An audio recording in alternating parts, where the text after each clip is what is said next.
Voilà une affaire qui fait grand bruit en Belgique. Un délinquant sexuel est détenu dans une prison du Royaume depuis 30 ans. Sans traitement médical, il affirme ne pas pouvoir maîtriser ses pulsions. Il subirait des souffrances psychiques insupportables. Alors il a expressément demandé à être euthanasié, ce qui est légal chez nos voisins. Et la justice a donné son accord. À Bruxelles, François Baudonnet, Sylvain Winans. Ce détenu belge est un meurtrier et un délinquant sexuel. En prison depuis 30 ans, il a été reconnu coupable de plusieurs viols ainsi que du meurtre d'une étudiante de 19 ans.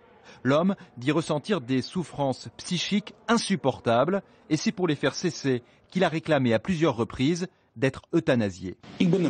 Quoi que j'ai pu faire, je reste un être humain. À 52 ans, il affirme que s'il était remis en liberté, il serait un danger pour la société. Il avait donc demandé à être soigné.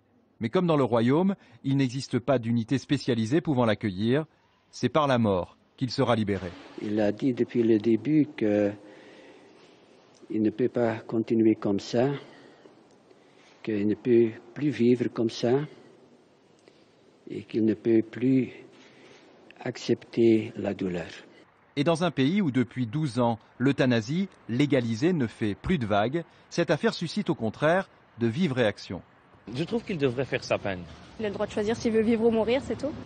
Il n'a qu'à pourrir en prison. C'est sa vie, donc je pense que c'est légitime. Dans quelques jours, le prisonnier quittera sa cellule. Il sera admis dans un hôpital où il aura alors 48 heures pour faire ses adieux à ses proches.